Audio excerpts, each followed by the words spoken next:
حسبی اللہ ونعم الوکیل، نعم المولا ونعم النصیر، علیہ توکلت وإلیہ انیب۔ الحمدللہ رب العالمین والعاقبۃ لأہل التقوی والیقین، والجنۃ للمؤمنین والنار للمنافقین، والصلاة والسلام والتحیۃ والاکرام علی سیدنا ونبینا وشفیع ذنوبنا وطبیب نفوسنا رحمت للعالمین ابی القاسم محمد المصطفیٰ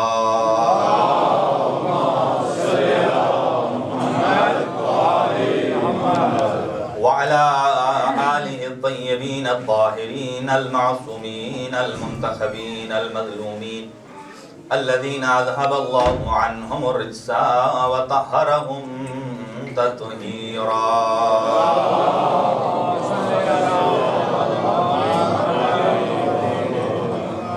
لا سيما على بقية الله الأعظم روحي وأرواح العالمين لتراب مقدمه الفداء، عجل الله تعالى فرجه الشريف وسهل الله تعالى مخرجه الشريف، ولعنة الله على أعدائهم أجمعين ملعونين من يومنا هذا إلى قيام يوم الدين. أما بعد فقد قال الله الحكيم في كتابه المتين، بسم الله الرحمن الرحيم، إن الذين قالوا ربنا الله ثم استقاموا تتنزل عليهم الملائكة ألا تخافوا ولا تحزنوا فأبشروا بالجنة التي يوعدون، صدق الله العلي العظيم۔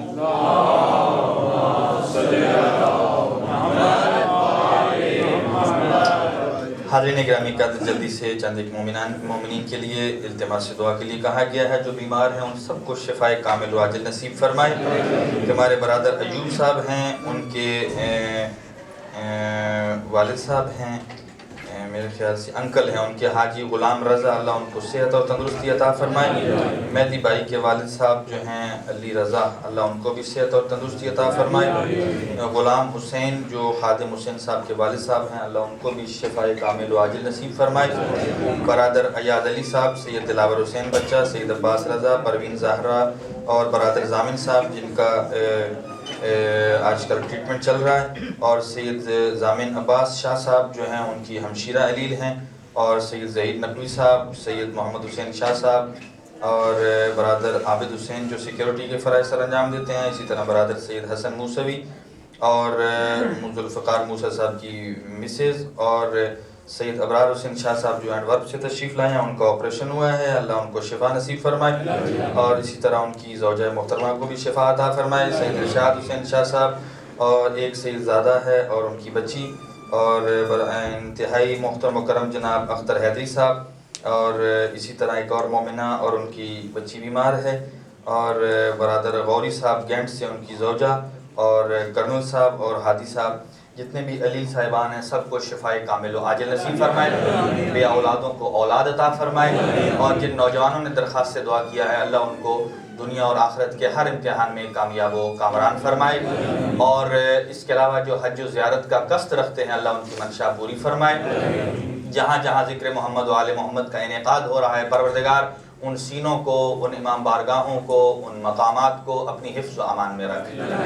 پروردگار جو دور دراز سے مومنین تشریف لائے ہیں انہیں ان کی اپنی مرادیں پوری فرما، اور امام زمان ارواحنا العالمین لتراب مقدمہ الفدا کا جلد از جلد ظہور فرما، چہرہ پر نور کی زیارت نصیب فرما، اور حاضرین کے جتنے بھی گزشتگان ہیں ان سب کے درجات بلند فرما، اور اسپیشل سید ذاکر حسین مرحوم اور ان کی اہلیہ ان کے درجات بلند فرما۔ پروردگار اور جنہوں نے ہمارے ذمہ دعائیں لگائی ہیں سب کی دعاؤں کو مستجاب فرما۔ ربنا تقبل دعا منا انک انت السمیع العلیم۔ ایک صلوات پڑھ لیجئے مل کر باور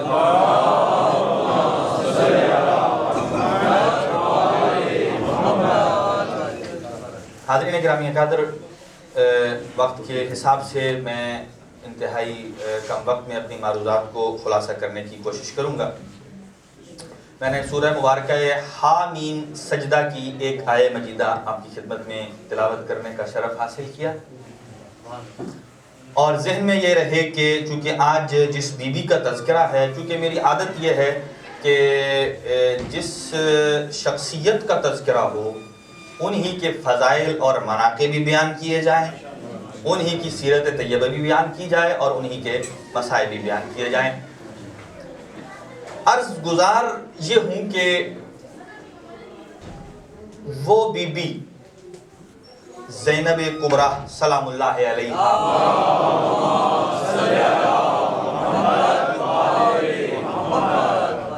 کہ مکتب اہل بیت کا عقیدہ یہ ہے کہ معصوم جو ہیں منصوص من اللہ وہ 14 ہیں۔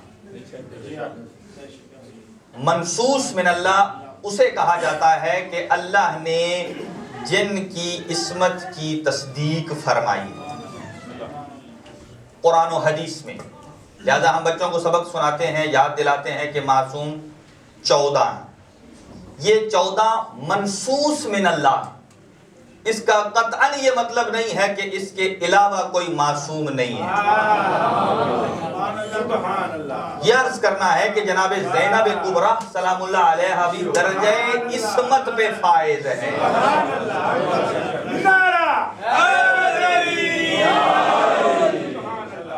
اور بڑی ہی انتہائی محکم اور مضبوط 2 دلیلیں ہیں میرے پاس۔ اسی طرح حضرت ابو الفضل العباس، حضرت ابو الفضل العباس جن کو امام نے فقیہ کا لقب دیا ہے، معصوم کی زبان سے جو لفظ نکلتا ہے وہ لوح محفوظ سے چنا ہوا ہوگا۔ اسی لیے میں نے اس آیہ مجیدہ کا انتخاب کیا۔ جو صاحبان زیارت کے لیے تشریف لے گئے ہیں بی بی کے روضہ اقدس پہ، وہاں آپ نے دیکھا ہوگا کہ بہت سارے کرامات اور معجزات رونما ہوتے ہیں۔ کربلا میں آج جائیں، امام رضا علیہ السلام کی زری پہ آج جائیے، لا علاج وہاں بندھے پڑے، جب شفا ملتی ہے تو خود بخود کھل جاتے ہیں۔ اور مکتب اہل بیت کا یہ عقیدہ ہے کہ یہ معجزہ صرف معصوم کی زندگی تک محدود نہیں ہے،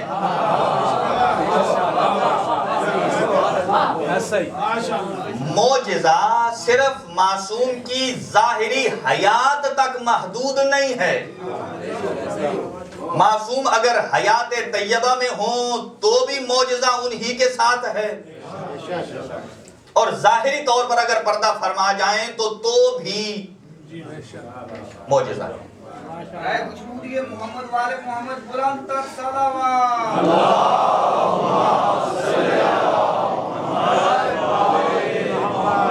ارشاد پروردگار یہ ہے کہ ان الذین قالوا، وہ لوگ جو یہ کہتے ہیں، کیا کہتے ہیں کہ ربنا اللہ، اللہ ہمارا رب ہے، ثم استقاموا، اور پھر اس پہ ڈٹ جاتے ہیں کہ زمین تو ادھر سے ادھر ہو سکتی ہے مگر ان کی زبان سے ربنا اللہ کا لفظ تبدیل نہیں ہو سکتا ہے۔ جن کا یہ عقیدہ ہے، قرآن ارشاد فرماتا ہے تتنزل علیہم الملائکۃ، میں نے ملائکہ کو ان کی نوکری کے لیے مخصوص کر دیا۔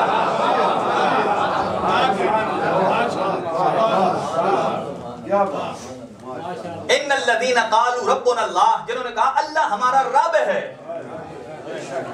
ثم استقاموا، پھر ڈٹ گئے۔ اور ڈٹنے کی مثال، سب سے بڑی مثال جو ہے وہ کربلا میں علی کی بیٹی کی مثال ہے۔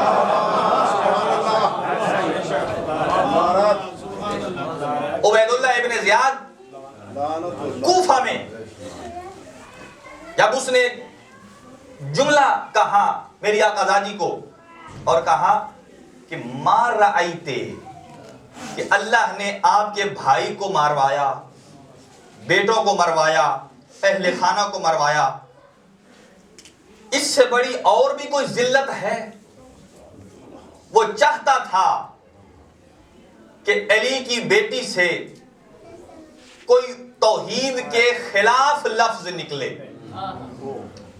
اس نے وہ سخت ترین جملے کہے لیکن علی کی بیٹی نے جتنے اس نے شدت سے لفظ پلٹائے تھے نا، لسان اللہ کی بیٹی نے ویسے ہی شدت سے الفاظ لوٹائے اور کہتی یا، اور یہ کہا کد قیدک وساسایک لا تمہو ذکرنا، جو چالیں چلنا چاہتا ہے چل لے، نہ تو ہمارا ذکر مٹا سکتا ہے نہ خدا کا ذکر مٹا سکتا ہے۔ تو سمجھتا ہے کہ اللہ نے کربلا میں ہمیں ذلت دی ہے، ما رأیتو الا جمیلا، میں زینب بنت علی نے کربلا میں صرف جمال خدا کو دیکھا ہے۔ انتہائی شکر گزار ہوں جنہوں نے بیوی کی جملے کی قدر کی ہے۔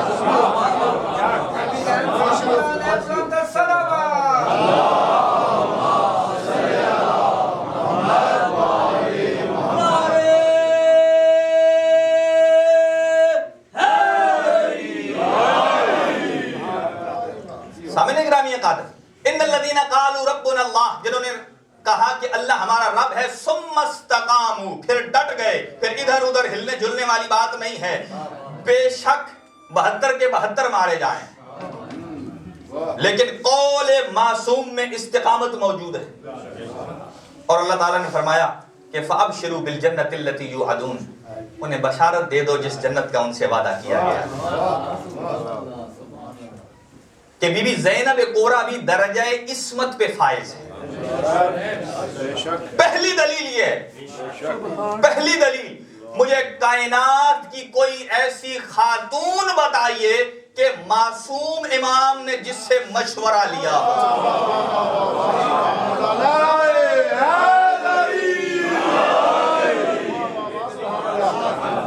کائنات کی کوئی ایسی عورت بتائیے، مستور بتائیے کہ معصوم امام جو منصوص من اللہ ہے اس نے مشورہ مانگا ہو۔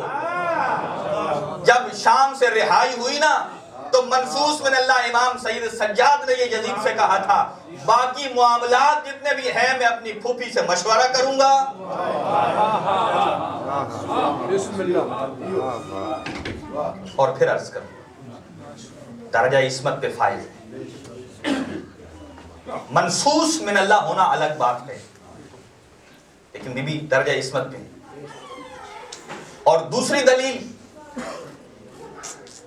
ارشاد پروردگار یہ ہے کہ اِنَّا أَرَزْنَا الْأَمَانَةَ عَلَى السَّمَاوَاتِ وَالْأَرْضِ وَالْجِبَالِ فَأَبَيْنَا أَن يَحْمِلْنَا، ہم نے ایک امانت کو زمین پہ ڈالا اس نے انکار کیا، آسمانوں پہ اتارا اس نے انکار کیا، پہاڑوں پہ ڈالا اس نے انکار کیا، انہوں نے انکار کیا اٹھانے سے۔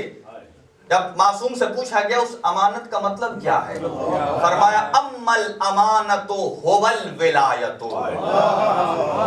وہ امانت وہی ولایت ہے کہ اِنَّا أَرَزْنَا الْأَمَانَةَ، یعنی اِنَّا أَرَزْنَا الْوِلَایَةَ، ہم نے ولایت کو آسمان پہ ڈالا اس نے انکار کیا کہ آسمان ولایت کا وزن برداشت نہیں کر سکا، زمین ولایت کا وزن برداشت نہیں کر سکی، پہاڑ ولایت کا وزن برداشت نہیں کر سکے۔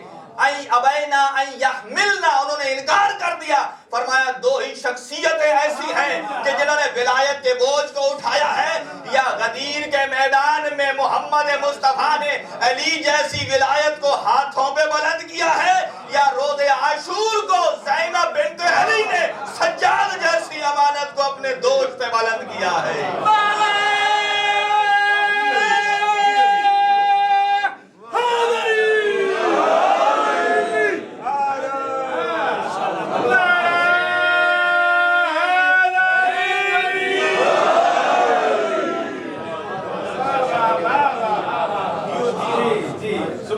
ولایت کا بوجھ آپ سمجھتے ہیں، یا روایات جو سن کے ایک نان مسلم رائٹر جو تھا اس کی خبر تھی کہ بی بی نے اپنے پشت پہ سید سجاد کو اٹھایا۔ بی بی عصمت کی منزل پہ ہے۔ ابھی عرض کرتا ہوں، ایک اور دلیل سن لیجئے، اس کے بعد ربط مسائل دوں گا۔ کیا قرآن حکیم کہتا ہے اذهب الى فرعون، اے موسیٰ جائیے فرعون کے پاس، تبلیغ تبلیغ کریے اسے. کیوں؟ انہو طغا، وہ سرکش ہو گیا، وہ میرے مقابل میں خود کو رب بنا کے بیٹھا ہے. وہ کہتا ہے میں بھی رب ہوں. جائیے اس کے پاس تبلیغ کیجئے. گویا وقت کے فرعون کے پاس جسے اللہ بھیج رہا ہے اسے درجہ نبوت عطا کر رہا ہے. انتہائی شکر گزار ہوں. جو سمجھ گئے ہیں میرا دونوں ہاتھوں سے انہیں سلام.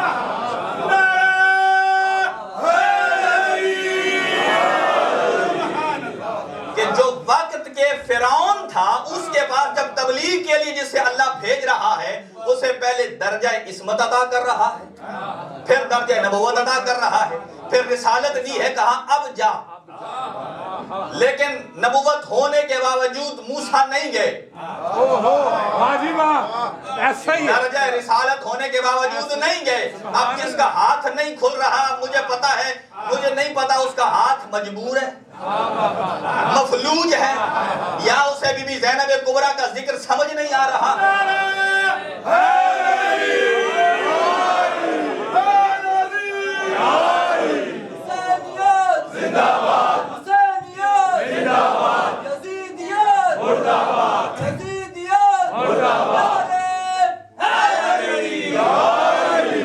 توجہ سامنے نگرامی قادر، بڑا قیمتی اور علمی نقطہ ہے. اذهب الى فرعون، جائیے فرعون کے پاس. لیکن آپ کو نبوت بھی دے رہا ہوں. کیوں عرض کر رہا ہوں؟ مثال سمجھیے کہ زینب کبریٰ کے پاس کون سا مقام ہے. سبحان اللہ. صحیح ہے. کیا مقام ہے زینب کبریٰ سلام اللہ علیہا کے پاس؟ جائیے فرعون کو تبلیغ کریے، اسے کہیے کہ تو رب نہیں ہے. یہ جو دنیا میں رب بنائی پھر رہے ہیں نا، ہم بھی رب ہیں، ہم بھی رب ہیں. جا ان سے کہہ دے رب صرف خدا ہے. لیکن حضرت موسیٰ نے انکار کیا، میں نہیں جا سکتا، اس لیے کہ وہ فرعون ہے، اس لیے کہ رب کے مقابلے میں جو آتا ہے وہ ہوتا ہی فرعون ہے.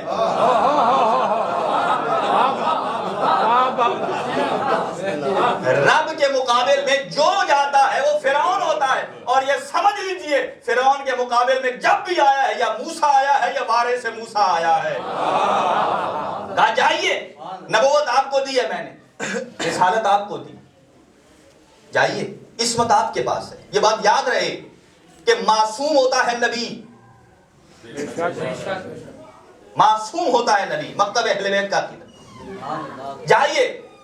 حضرت موسیٰ نے انکار کیا. کہا کیوں؟ ایک شرط پہ جاؤں گا.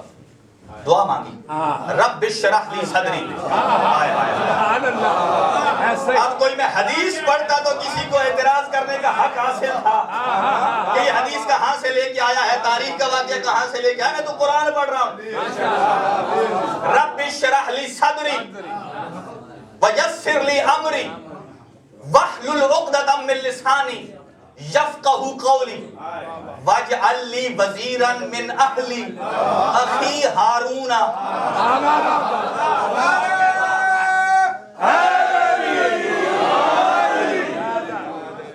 رب اشرح لی صدری، اے اللہ میرے سینے کو کھول دے، اس لیے کہ میں نے عام بندے کو تبلیغ نہیں کرنی ہے. بڑا خرناک آدمی ہے، فرعون ہے، جسے میں نے تبلیغ کرنی ہے. رب اشرح لی صدری ویسر لی امری، میرے کام کو آسان کر دیجئے. واحلل عقدۃ من لسانی، اور میری زبان میں ایک عقدہ ہے.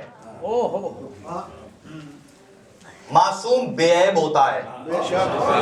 جو کہتے ہیں نا کہ حضرت عیسیٰ، حضرت موسیٰ علیہ السلام کے اندر عیب تھا، انہیں حضرت موسیٰ میں عیب نظر نہیں آتا، انہیں اپنے وڈیروں میں عیب نظر آتا ہے. حضرت موسیٰ بے عیب تھے، کسی وجہ سے یہ ہوا. جائیے، رب اشرح لی صدری ویسر لی امری واحلل عقدۃ من لسانی یفقہوا قولی، زبان کی گرہ کھول دیجیے. واجعل لی وزیرا من اہلی، میں اکیلا نہیں جاتا. یہاں سے پاور دیکھیے زینب بنت علی کی. بی بی زینب کبریٰ کی پاور دیکھ لیجئے، اور اس پاور کا آپ دیکھ سکتے ہیں آج بھی مشاہدہ کر لیجئے. جو کہتے ہیں وہ حکیم شام تھا، امیر شام تھا، میں کہتا ہوں وہ فقیر شام تھا، امیر علی کی بیٹی تھی. اس کی دلیل آج بھی ہے. آج بھی چلے جائیے، جیسے آپ بارڈر کراس کریں گے سامنے بڑی تختی آپ کو نیلا بورڈ ملے گا اور اس کے اوپر کیا لکھا ہوا ہوگا؟ Welcome to the city of Zainab بنت علی. کہ علی کی بیٹی کے شہر میں خوش آمدید. یہ بورڈ بتا رہا ہے جو کل غریب تھا وہ آج بھی غریب ہے، جو کل امیر تھا آج بھی اس کی بیٹی امیر ہے.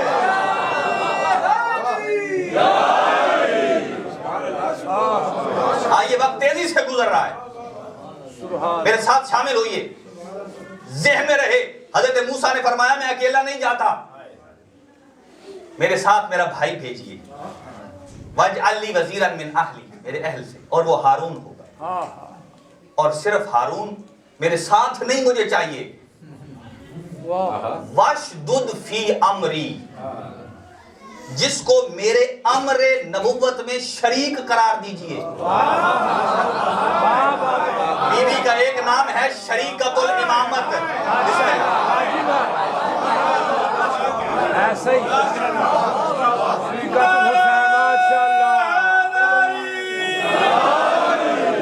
جو ابھی تک چپ بیٹھے ہیں نا، میں ان سے کوئی مطالبہ نہیں کرتا میرے لیے واہ واہ کرو. بی بی کی فضیلت پہ واہ واہ کرو، جس نے آپ کی بخشش کا سامان کرنا ہے. چنانچہ وَاشْدُدْ فِي أَمْرِي، بی بی کا یہ لقب بھی ذہن میں رہے کہ شریکت الحسین ہے. شریکت الحسین. فرمایا میں اکیلا نہیں، میرے ساتھ ہارون کو بھیجیے. وَاشْدُدْ فِي أَمْرِي، کہ میرے کار نبوت میں شریک ہو. اس کا مطلب یہ ہے کہ صرف توحید میں کوئی شریک نہیں ہوتا ہے. توحید میں کوئی شریک نہیں ہوتا ہے. نبوت میں بھی شریک ہوتا ہے، رسالت میں بھی شریک ہوتا ہے، امامت میں بھی شریک ہوتا ہے. ہاں، نبوت میں کون شریک ہے؟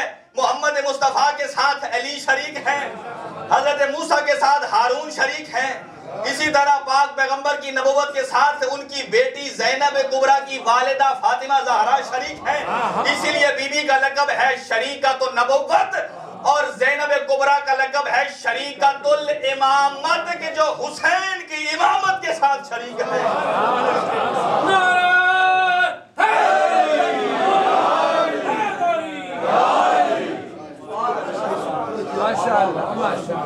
بس میں نے گفتگو کلوز کر لی ہے، دلیل باقی انشاءاللہ پھر عرض کروں گا کبھی. وہ زینب کبریٰ جس کا مقام اتنا بلند ہے، اور ہمارا عقیدہ ہے کہ جب بھی کسی معصوم ہستی کی مجلس ہوتی ہے یقیناً مسافر شام آتی، یقیناً مسافر شام. آپ نے ابھی سنا کون زینب عالیہ ہو، جس کو اپنے ویر عباس پر اتنا بھروسہ تھا. ایک مرتبہ مسجد کوفہ سے جب کائنات کے امیر گھر آئے اور گھر کے صحن میں 4 سال کے تھے عباس، زینب کبریٰ عباس کی انگلی پکڑ کے گھر میں چل رہی تھی. اب میرا کام ہے الفاظ بھیجنا، وصول کرنا آپ کا کام ہے. جس کا دل آمادہ ہے نا، اس لیے یہ آنسو آپ کی اور میری مرضی سے نہیں نکلتے. ہاتھ میں نا انگلی پکڑ کے صحن میں چکر لگا رہی تھی. کائنات کے امیر نے فرمایا زینب عباس کو چلنا سکھا رہی ہو. اب جواب سنیے گا علی کی بیٹی کا، کتنا مان تھا. عباس کو چلنا سکھا رہی ہو. علی کی بیٹی نے کہا اے میرا بابا، میں عباس کو چلنا نہیں، عباس کے سہارے خود چلنا سیکھ رہی.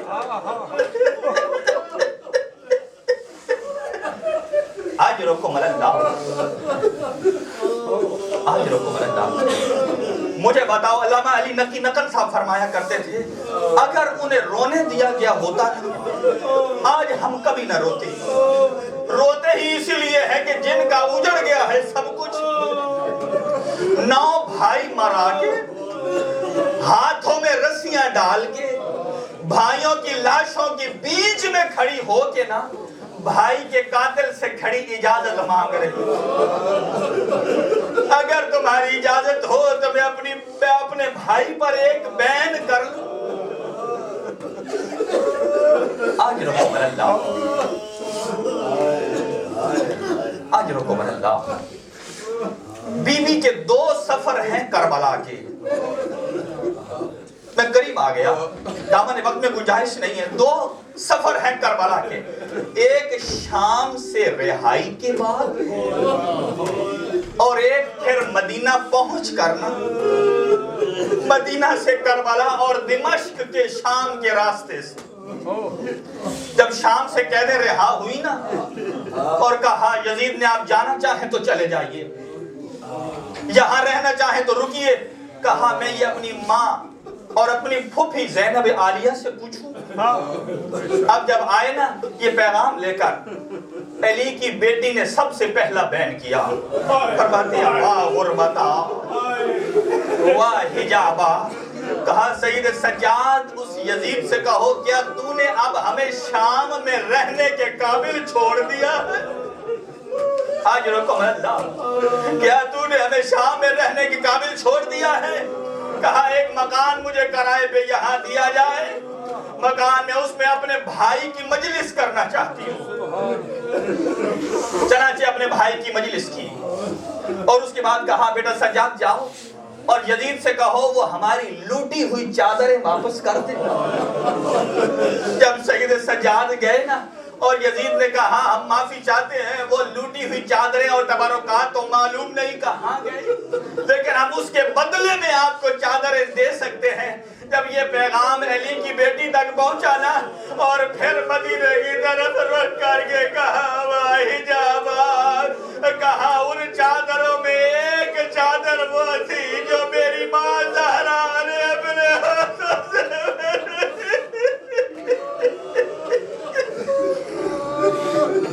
آج رکم اللہ. چنانچہ بی بی وہاں سے کربلا آئی اور کربلا میں اپنے بھائی کا پرسہ دیا اور اس کے بعد مدینہ گئی. 1 سال کی قید تھی لیکن سگا بھائی مدینہ پہنچنے پر نہیں پہچان سکا. بس ایک نفسیاتی جملہ عرض کرتا ہوں. آپ اس ہال میں بیٹھے ہیں نا، سردی ہو یا گرمی ہو آپ کے حساب سے اہتمام کیا گیا ہے، آپ کے سروں کے اوپر چھت موجود ہے. اپنے ذہن میں ذرا نقشہ بنائیے. لیکن 1 سال کا عرصہ گزرا ہے جس زندان میں تھی نا علی کی بیٹی، اس کے اوپر چھت موجود نہیں تھا. جب سورج ٹھیک عین سر پہ آتا نا، چھوٹے چھوٹے یتیم میری آقا دادی کو گھیر لیتے نا، پھر کربلا کو رخ کر کے کہتی ہو میرا امیر حسین.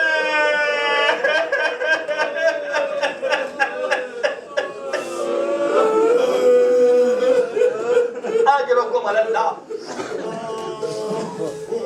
چنانچہ جب مدینہ پہنچی نا، ایک وقت کے بعد کہا بیٹا سجاد، اگرچہ یہاں میرے نانا کی قبر ہے، میری ماں زہرا کی قبر ہے، میرے بھائی حسن کی قبر ہے، لیکن نہ جانے مجھے کیوں مدینہ میں چین نہیں ہے. کہا بیٹا تیاری کر سفر کی. چھوٹا سا یہ قافلہ چلا. بی بی فضا ساتھ ہیں، امام محمد باقر ساتھ ہیں، امام سجاد ہیں اور بی بی زینب عالیہ. جب یہ قافلہ پہنچا نا شام کے دمشق کے باہر اور شام چھا گئی، اور جب رات ڈھل جاتی ہے نا تو قافلے رات کو سفر نہیں کرتے. وہاں امام سجاد نے کہا اب خیمے لگا دیجیے، اور اس جگہ کا نام ہے زینبیہ جو اس وقت دمشق شہر کے باہر تھی، اب تو شہر کے اندر آ گئی. اس جگہ کا نام ہے زینبیہ. جو ظاہر گئے ہیں وہ دیکھ کے آئے ہوں. حضرت نے خیمے لگا دی اور جب خیمے لگ گئے نا اور پھر ایک مرتبہ میری آقا زادی نے امام سجاد کو بلایا. کوئی منظر یاد آیا؟ 2 محرم کو بھی خیمے لگے. زینب عالیہ نے بھائی حسین کو بلایا. یہاں شام سے باہر خیمہ لگ گیا. میری آقا زادی کا بیوی نے سجاد کو بلایا. یاد ہے نا وہاں جب مولا حسین کو بلایا تھا تو کہا تھا دیا جب سے یہ خیمہ لگا ہے نا تیرا، مجھے نہیں معلوم کوئی ایک بی بی ہے جو پشت خیام پہ آ کے روتی ہے، میں اس کی آواز نہیں پہچان سکتی۔ حسین نے کہا میں زینب تو پہچان نہیں سکی، جب سے ہم نے مدینہ چھوڑا ہے نا ماں زہرا بھی ہمارے ساتھ ساتھ سفر کر رہی ہے۔ بی بی زینب عالیہ نے سجاد کو بلایا، کہا بیٹا سجاد یہ جگہ کچھ دیکھی بھالی لگتی ہے۔ جب یہ جملہ کہا نا، اس کے بعد سید سجاد نے سر جھکا لیا اور جھکانے کے بعد کہا پھوپھی اماں اگر آپ کو یاد ہو تو یہ وہ جگہ ہے جب کربلا سے کوفہ اور کوفہ سے جب شام کو آ رہے تھے نا، تو اس جگہ جب پہنچے تھے تو رات ہو گئی تھی۔ عمر سعد نے یہاں قافلہ روک دیا تھا اور تمام شہداء کے سروں کو یہاں باغ کے اندر دروازے جہاں درختوں کے اوپر آویزان کر دیا گیا تھا۔ جب کہا نا، کہا بیٹا سجاد ذرا مجھے اس باغ لے جاؤ، آج بھی وہ شام میں درخت موجود ہے، جب بھی روز عاشور نمودار ہوتی ہے اس سے خون کے آنسو نکلتے ہیں۔ کہا بیٹا مجھے اس باغ کی ذرا زیارت کراؤ۔ زیارت کرانے کے لیے امام سجاد جب ساتھ ساتھ چلے، ایک مقام پہ جب پہنچے اور بی بی نے دیکھا ایک درخت کو، کہا یہ وہ درخت ہے جس پر میرے قاسم کے سر کو آویزاں کیا گیا۔ پھر کہا یہ وہ درخت ہے کہ جس پر اکبر کا سر آویزاں کیا۔ یہ وہ جگہ ہے کہ جہاں اون و محمد کے سر تھے۔ بی بی یہاں سے صرف نظر کر گئی، لیکن ایک فرمایا درمیان میں بڑا درخت ہے، وہی جس کا معجزہ آج بھی آپ دیکھتے ہیں۔ فرمایا یہ وہ درخت ہے کہ جس کی ٹہنیوں کے ساتھ میرے بھائی حسین کا سر زلفوں سے باندھ دیا گیا۔ اس جب درخت کو دیکھا نا اور ایک منظر دیکھا کہ اس درخت کے ہر پتے سے خون کے قطرے ٹپک رہے ہیں، اور بی بی نے دیکھا چند سفید پرندے ہیں اور ان میں سے وہ آتے ہیں اپنے پروں کے اوپر خون ملتے ہیں، پھر پھڑ پھڑاتے ہیں، پھر گردنیں ایک دوسرے سے جوڑ کر نہ کوئی نوحہ کنا ہوتے ہیں اور پھر پھڑ پھڑاتے جب مر جاتے ہیں نا۔